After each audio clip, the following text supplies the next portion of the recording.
Seidner. He's the owner of Classic Hand Wash here in Naples. And before we get started, I do want to shout out local. This company is based out of Florida. They're a local lifestyle brand company that they have cool apparel like bracelets, hats. They also do beer and rum. This is their spiced premium rum, which we'll probably be having. We're gonna finish the whole bottle. So, yeah. So I guess we can get started now with the interview. And the first question that I did want to ask you, Greg, was how long have you been living in Naples, and what business or businesses do you own? Yep. Well, so I've been in Naples for about 4.5 years. Like you mentioned, Rodrigo, we do own Classic Hand Wash down on Golden Gate Parkway across from Coastline Mall. My partner Dave Levine and I have been there we're coming up on 2 years this January. We opened up this business during the COVID time, which is always an interesting scenario while other places are struggling a little bit as people are staying home and not coming out as much. We actually took an opportunity to start a new business, and so far so good. We've been able to bring a different business model down to Naples from the other car washes. So it's been exciting, an exciting venture. As far as other opportunities, we are a hand wash, as in the name. I do have a hand wash business in New York, which is what stemmed the idea for bringing Classic Hand Wash to Naples. So that's been a successful venture up there as well. Do you still have that one in? I still do. Yep, I still do. Fortunate enough to have good people running them, operating them, even down here, which makes all the difference in the world. Bridget, our manager, Bridget Tribe. If anyone goes to Classic Hand Wash, they all know Bridget. She's a great girl. She really does a great job with our business and the customers alike. Yeah, so it's been pretty exciting. So you've been in Naples for how long? 4.5 years. 4.5 years. Yeah. And what brought you to Naples? Was it did you visit or have family here prior? Like why Naples? Honestly, an accident. I went to school in Florida. I went to the University of Miami, and I always liked Florida. I wanted to get back. I was living in New York at the time, and we were in New York for a bunch of years, and it was time for a change. Talked to my wife, talked to my family about making a move. My wife is emphatic about not going to Miami because it's like little New York over there, which she's correct about that. I kept on hearing rumors about Fort Myers and how Fort Myers is changing and up and coming. I knew nothing about it. I knew nothing about the west coast of Florida. I said, so, let's go maybe look at Fort Myers. And she was like, yeah, we should probably go look before we make a move. And we flew into RSW, stayed at the Naples Grand, and never left Naples. I love the Naples Grand. Yeah. Okay. And now, let's see. How did you, I guess, what was your first business venture to get started? At a school, like did you end up going to college? Did go to college. You did go to college. Did go to college. My first professional gig out of college was working in the stock market. Okay. That was a bunch of years ago. And it was during a time where we experienced one of the, I guess, larger crashes in the late 90s. And I learned a lot very quickly about the stock market, and I learned that I didn't want to be a part of it. Okay.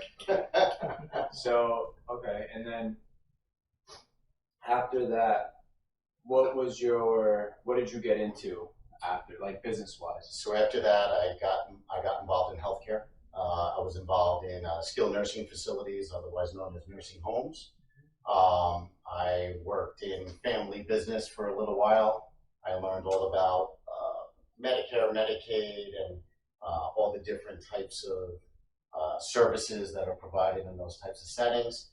I parlayed that into growing our family business and branching off into other operations with other partners, other businesses and staffing from it.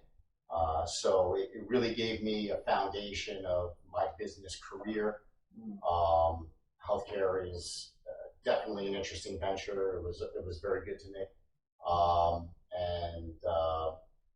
It's rewarding, but most importantly, it taught me about service, which led to the car wash and the staffing and the other things that I do now. Right. And it all kind of ties in together. Okay, so from that industry, and then getting into staffing, which one? And now you're in the hand wash, the car business.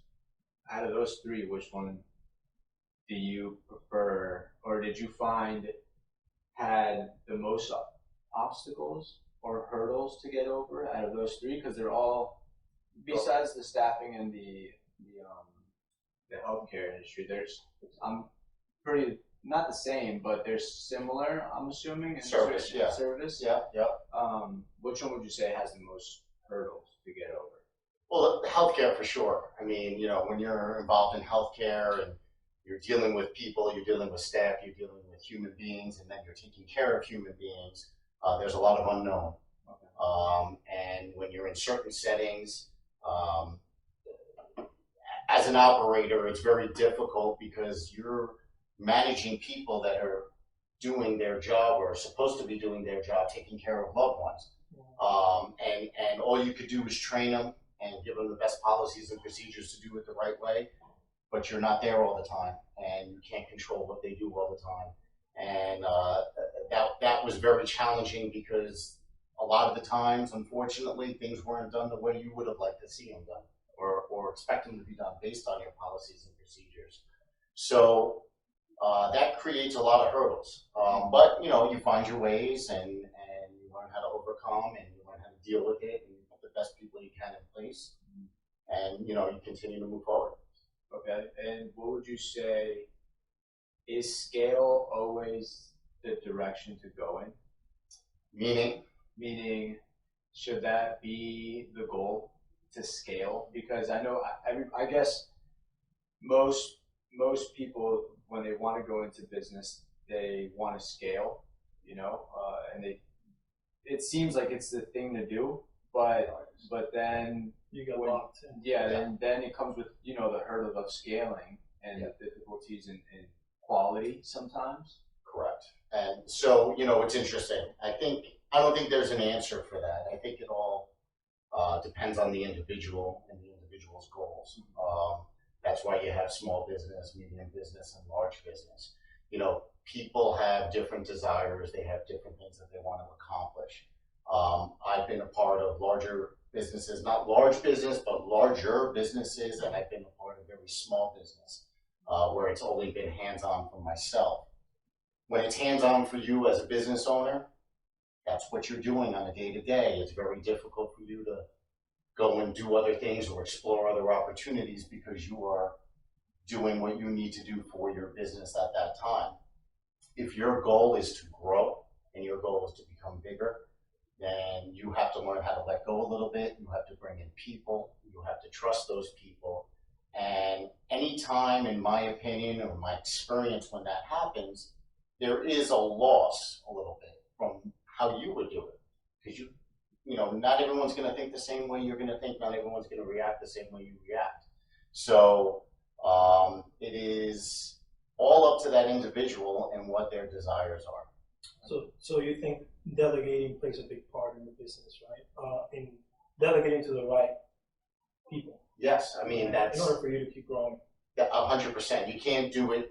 You can't micromanage and grow to a large extent. You'll hurt yourself in the process. You'll hurt your family in the process. I'm a big believer, and part of the move, coming back to a question you asked me before, moving down here was, you have to have that work-life balance with your family. Your family is very important. I have young kids, and you have a certain amount of time in this life with your young kids before they grow up and they're not young anymore. And once they start growing, you don't get those times back. So understanding that and realizing that and the significance and importance of it, in my opinion, is tremendous. You know, there's nothing that beats that. You know, there's a lot of successful people out there that I'm sure you speak to, and they're never home. You know, they're always out doing something. You're always in a meeting. You're always at night, out at night networking. And next thing you know, your kids are 25 years old and you know, getting married or having kids of their own, and you're like, where did their life go? And again, that could be a choice. I'm not knocking it. For me personally, that was the direction I was heading that I wanted to change. What would you rate your experience in delegating and, you know, having, because you also have to be a little bit lucky in finding the right person, right? I think that all of us that have been in business before know that finding the right team is very important. So, and being able to teach it, right? I think that comes with just as, because the same way you can find great people, sometimes the person that's delegating that isn't the great teacher. Like you can be very good at what you do, but to teach others to be just as good or better, sometimes that's like some people are doers and not teachers. It is a difficult thing.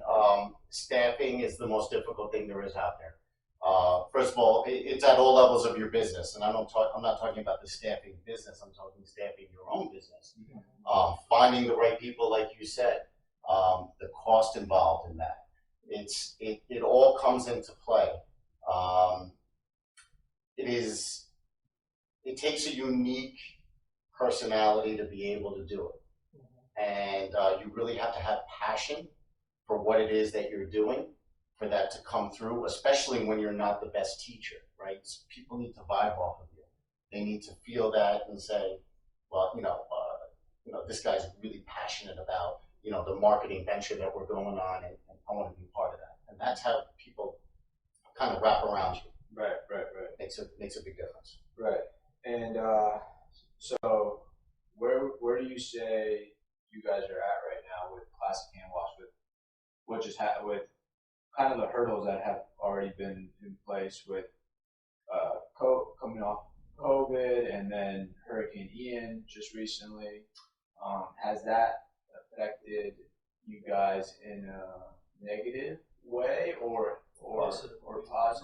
Right. So COVID, you know, I think was a unique time for everybody. You know, no one knew what was going on. Everyone was scared, and business in general suffered. However, every time there was something like that, like I said, there was opportunity, and we jumped on that opportunity. Being in Naples, Florida in particular, you know, we were in one of the places in the country where, you know, we got back to life a lot quicker than a lot of other communities throughout the country. So that was advantageous for us as a new business coming into Naples. As far as the storm, you know, obviously, you know, heartbreaking. We are, you know, this is our community now, and seeing what's going on here is nothing short of, you know, devastating. We all feel it. We try to do what we can to help.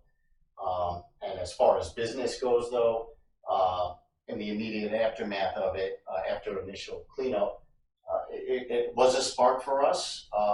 People are trying to cleanse themselves of a storm, you know, so they were, even as simple as a little thing of bring your vehicle to get it washed and get that mud off, or get the mud out of the inside of the car, and whatever debris that might have been around or whatever happened to the car. Those little things make sometimes a big difference to people. You know, it feels like you're shaking off, you know, the evil, so to speak. Right. And it has been good for us in the aftermath of it. You know, but like I said, you know, that's just one level. You know, it's more important that people get their lives back in order, and you know, move forward from this, and anything we can do to help is what our mission is. What's your process for, like, for example, when someone comes to get a wash? Do you have a system where your team checks the vehicle before to make sure there's no scratches? Yeah, so again, you know, in the perfect scenario world, you know, everyone has their role, okay, and you know, we're supposed to evaluate a vehicle properly to see, all right, what can we do to make this the best, product of our version of the product today? How do we make this car the cleanest we can? And that's the idea. So you come in with your vehicle, we evaluate it, we see if is it just dirty from regular wear and tear, or is it an excessive dirty? Maybe you have 3 kids that are in your car all the time and you haven't washed your car in 6 months. That might require a little bit something more than just a regular wash. Things along those lines. So we do evaluate those situations, and we try to separate ourselves from the competition by having simple packages, right? So I have a couple of simple packages that we will sell, and not everything's an add-on. We're not going to add on $2 for your tire shine and $2 to clean your windows and $2 to wipe down your seat. There's packages to keep it simple, so that you know exactly what you're getting and what to expect. And that's the way you protect yourself. And that was mainly the reason I asked that question, to see how you protect yourself, not knowing if the vehicle was scratched or not in the after. Well, yeah, I mean, sometimes when cars come in dirty, especially on the outside, it's very hard to see what's really going on the paint. Right. Depending on the level of dirt. You don't see that sometimes until you clean the car. Sometimes the owner, yeah, they know. Right, they don't know. One of the biggest things in that regard is that, people don't realize, but, you have love bug season down here. And bugs are a big deal. Yeah. If you don't take the bugs off of your car timely, they die on your car, obviously, but the acid from their body eats into the clear coat of the paint. And sometimes people come out of the car wash and they say, hey, you didn't get the bugs off the front of my car or off the side, view mirrors. And you're like, well, listen, we did get the bugs off. Feel it. You got to, you can feel it with your fingernail. If you feel it with your fingernail that it's like an indentation, there's nothing you could do. That's it. The next thing to do after that is, a big time detail, if that will work, and sometimes you just need to have it repainted. And okay, so what would be like one piece of advice if somebody was to come to you and say, I'm thinking about starting a business venture? Do you have any advice for me?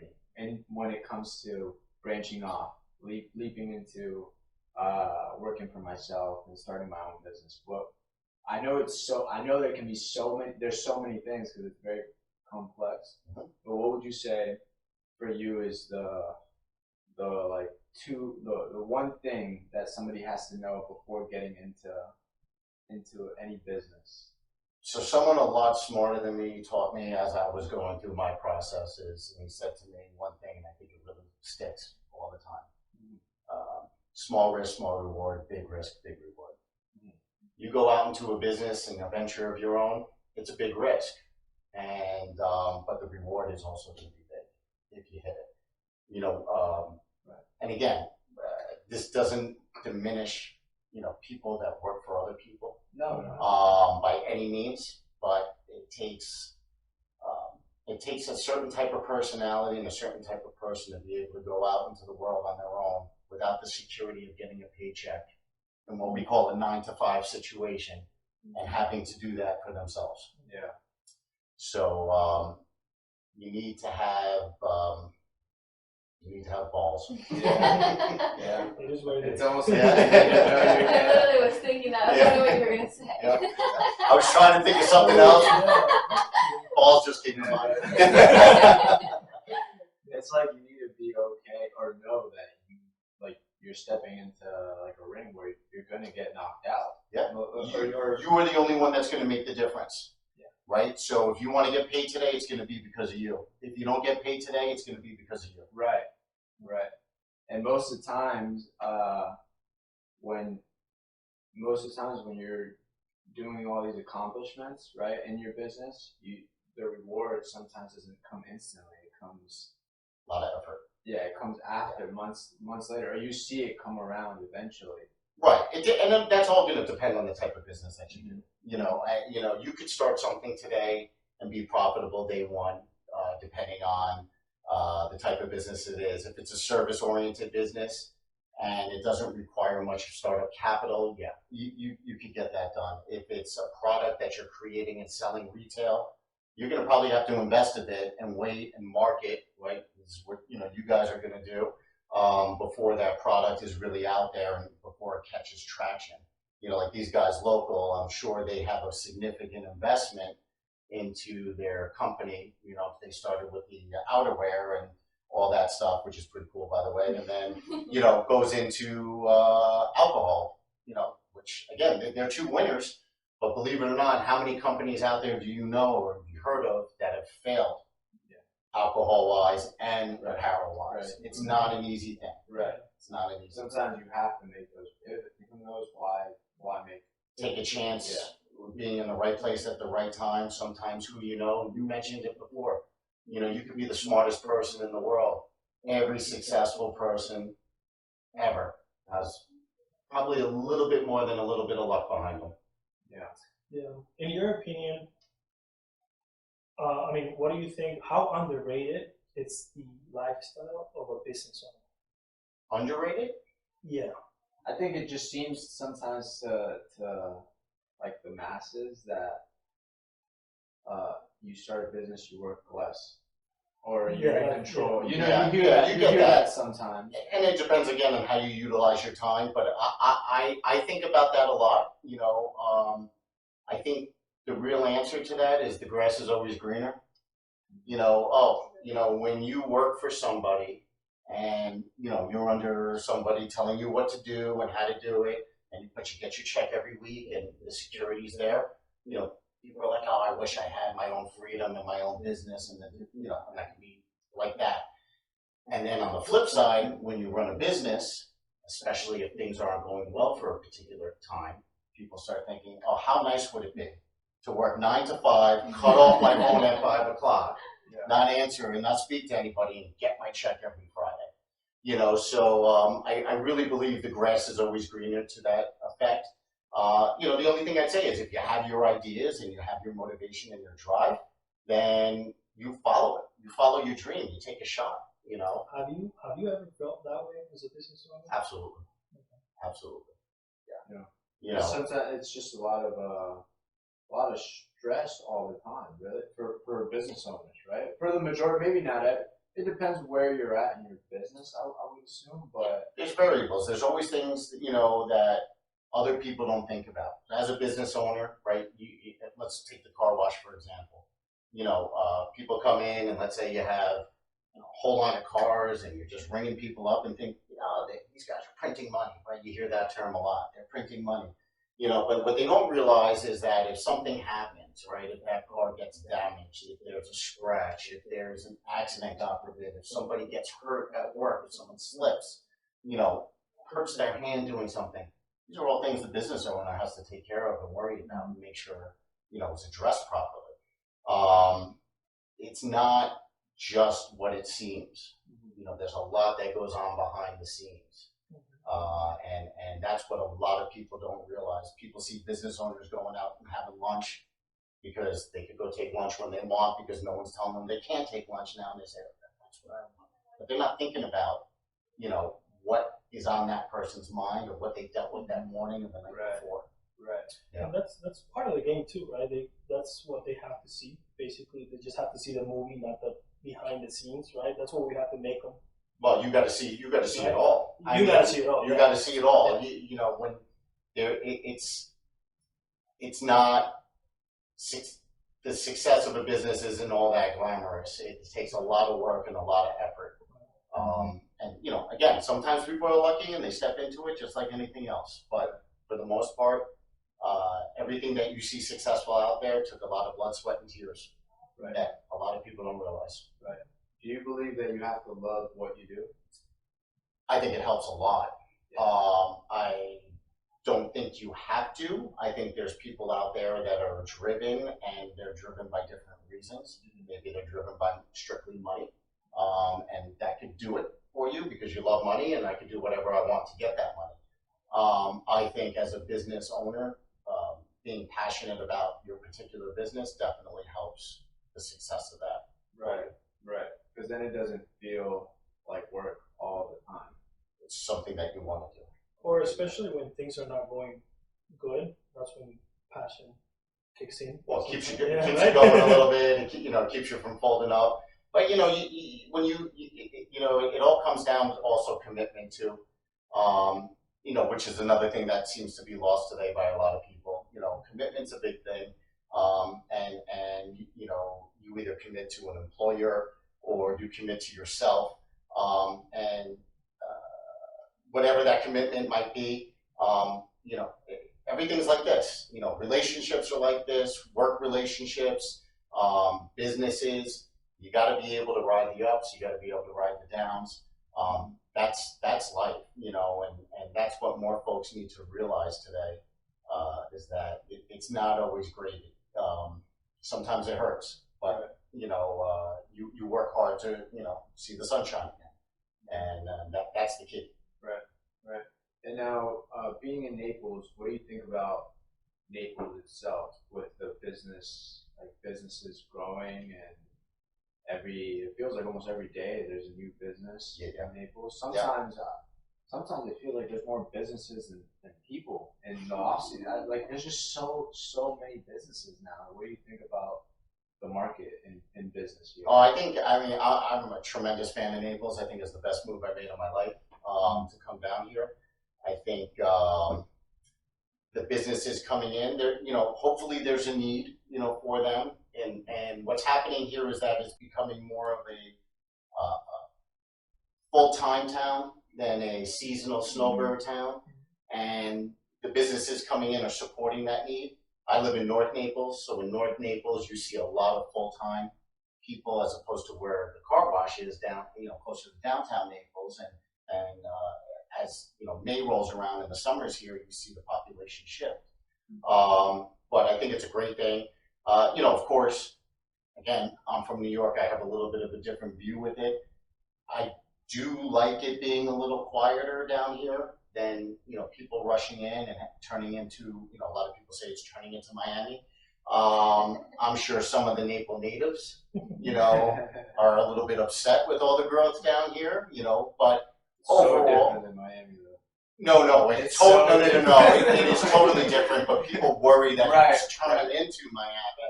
The reality is that the population is good for certain things and it's bad for certain things, right? So it's going to help increase value. It's going to help bring up your business, your home value, things along those lines. But as far as people that are used to living here, with the population being lower, and having more of that hometown feel where you knew more people, you could have different types of conversations, less aggressiveness maybe out there. I could see that bothering some, for sure. Right. Yeah. And what about future goals for yourself or and the company of Classic Hand Wash? Do you have things in mind for the future? Oh yeah, we definitely have things in mind for the future. Definitely would like to grow locations. Going back to our conversation before, I definitely have bigger plans and bigger ideas. Okay. But what about do you see Classic Hand Wash as expanding to multiple locations? I do. I definitely do. You do? Yep. And I'd like to initially keep it in Naples. In Naples? Yeah. Oh yeah. Absolutely. Do you have a number that you'd like to stay around? Like, is 4 or 5 locations a good number, or have you not thought about that? I don't really necessarily think about the numbers like that. I think it's more about where it's appropriate and where it's going to work. And then I have a larger idea of maybe potential franchise possibility. Okay. But it is exciting. Can it be more people? That's what I want to do. Next location's coming in North Naples, that's for sure. Yes. But the other idea, it's a lot larger. It's a much bigger concept, like we were talking before. Depending on how you want to run your business, and if I go down that road, then obviously it becomes a different animal, right? Here I'm in control of my location. Open up another one, I'll be in control of that location. There's only so many locations you can be in control of. You can't be everywhere all at the same time. Right. So how are you going to expand and expand properly? That's the key. The best thing about the Classic Hand Wash is that there's no machines. No machines. Sometimes driving by it, Yeah. you would think because of the Yeah. tunnel. We get that a lot. It's funny. We get a few different things. Classic hand wash. We try to put the name in there.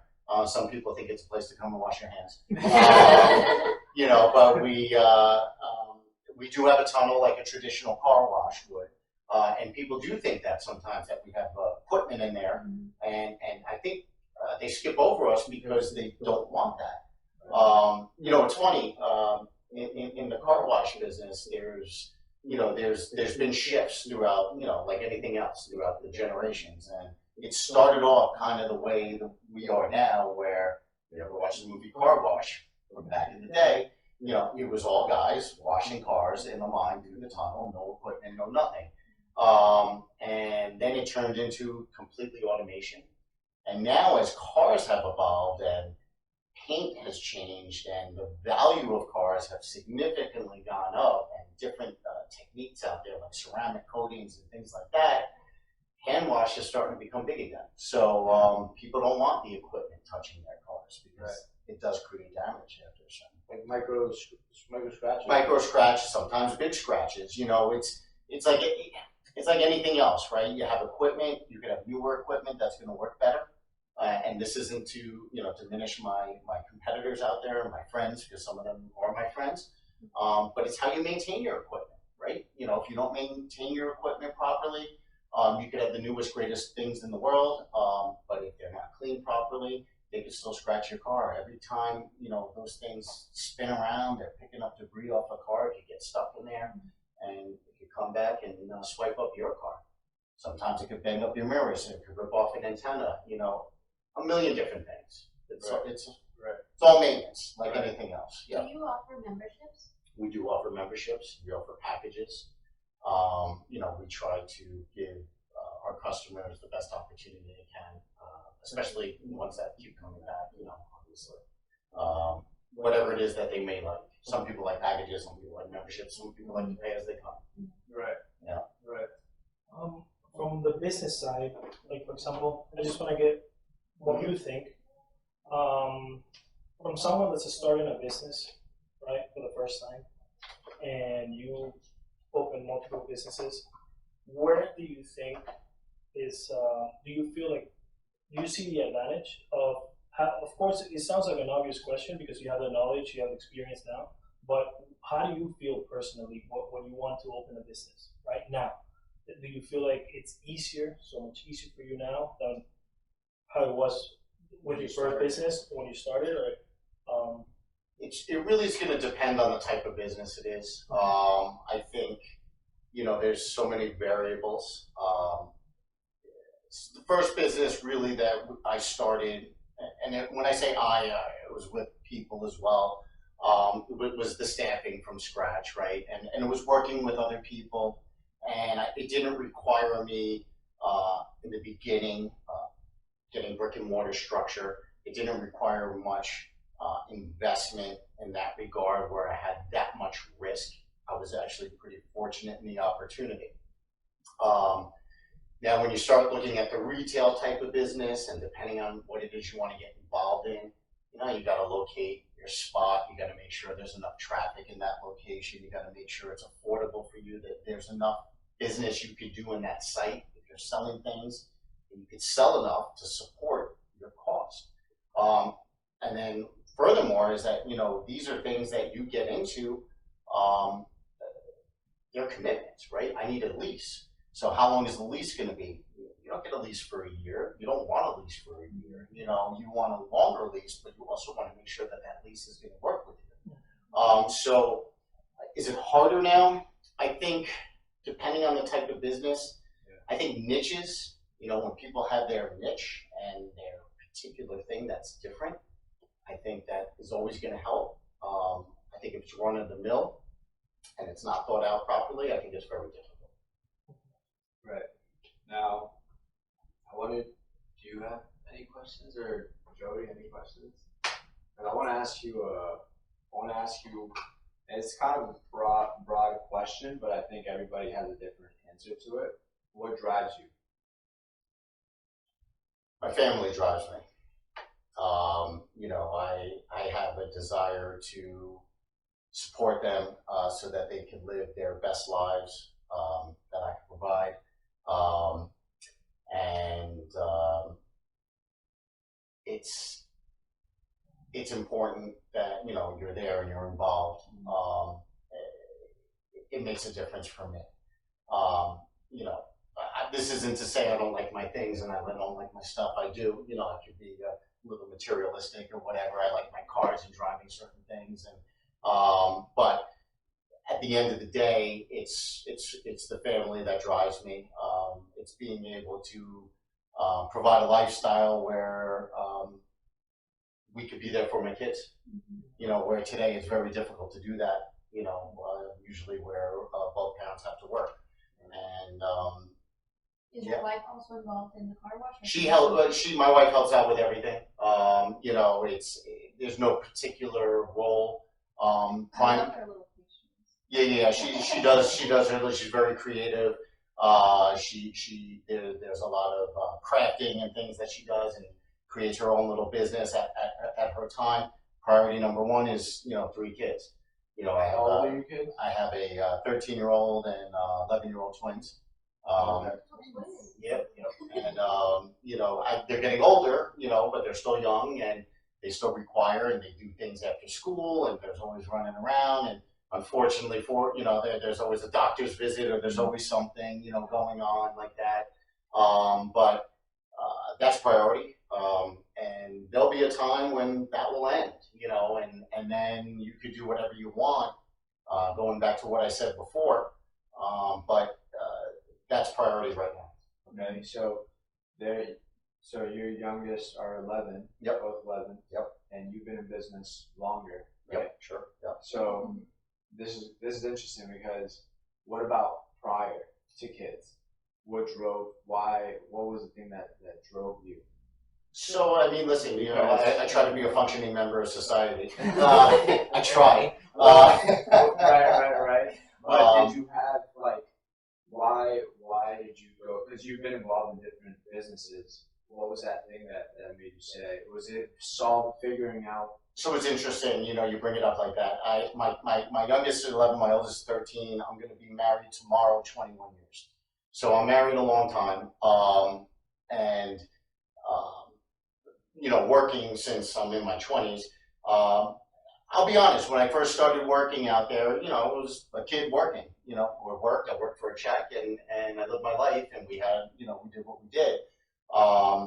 And naturally things progressed. My wife was working, she was a pharmaceutical sales rep, she did pretty well for herself. So it was like, you know, nice times, you know, and it was easy-ish. You know, every time you look back, even though probably then I was probably, you know, complaining about something.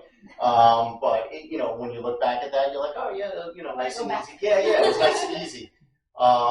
Then, you know, we had our first child, and you know, things changed a little bit. But when you guys' reaction with the twins, when I found out that I was having twins and I was going from man to zone, From 1 to 3. Yep. A big jump. It's a big jump, and yeah, you know, that's when something clicked in my head.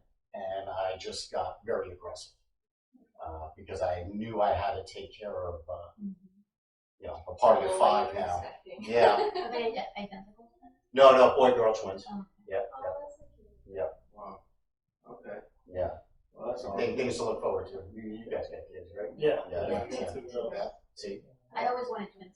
Yeah. You know, it's listen. Before the 2 girls. Right. Well, you know, if I the twins came first, it would have been an interesting scenario. If there would have been a third, I probably would have said no. But I never thought of having 3 kids. You know, it just never worked. You know, it messes everything up when you go to the restaurant. You got to buy tickets on the plane, a hotel room. You know, all that. It just totally messes A everything big up. car. Yeah, you know, Everything changes. I like the smaller cars, but it's great. You know, once you're there, I mean, the dynamic is pretty unreal, and you know, we're fortunate. Yeah, listen, everything that's thrown your way, you take it with a grain of salt and you figure it out. You can't plan all aspects of life. You can't plan all aspects of your business.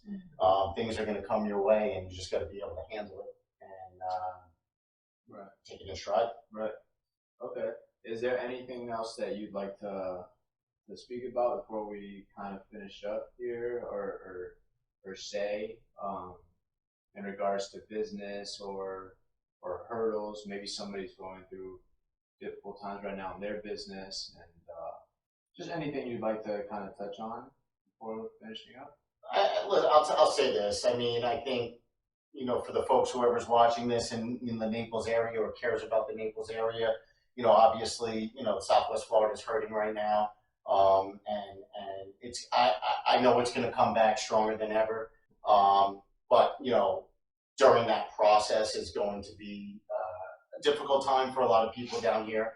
So, you know, the support and kindness, you know, and it's one thing when I talk about kindness because, you know, these guys here, they've taught me more about social media than I've known ever. I'll be honest, I'm not the social media guy. I particularly don't enjoy it. What I've seen out there and what I'd like to comment against, people are just nasty to each other on social media.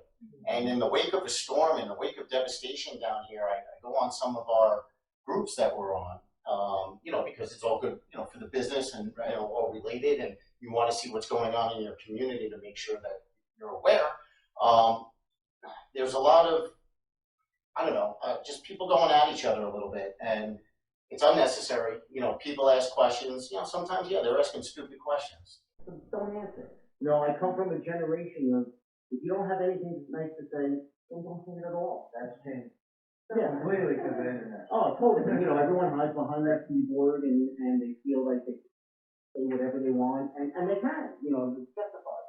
But And you have to know that you're not as when you do that. And exactly, and the thing about Naples and the war down here in Southwest Florida in general was the community and the kindness, okay, and the happiness. You know, Naples was the happiest place in the country for how many years in a row? You know, it was always voted that way. That's what we like. That's what we want to see. That's what I want to continue to see. You know, so, you know, when people are out there and you see these comments, you know, think about these things before you respond. You know, respond in your head if it's negative. You know, there's no need to, you know, put it out there like that. All you're going to do is insult someone, maybe enrage somebody else.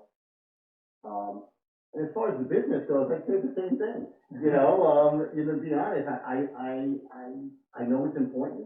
I don't really buy the whole concept of reviews for your business, and I can say it, and I know it's important. Positive reviews are great, so please use them. But you know, the negative one, you know, I can appreciate if you're not happy with the service, but I could also, the way I would see it and the way I do it is that if I'm not happy with the service I'm getting somewhere, I'd let you know. And, or not come back, right? But I'll also let you know, and I'll give you the opportunity to fix it. Because guess what? Service, especially, very difficult. Humans make mistakes. Not everything is, there's no such thing as perfect.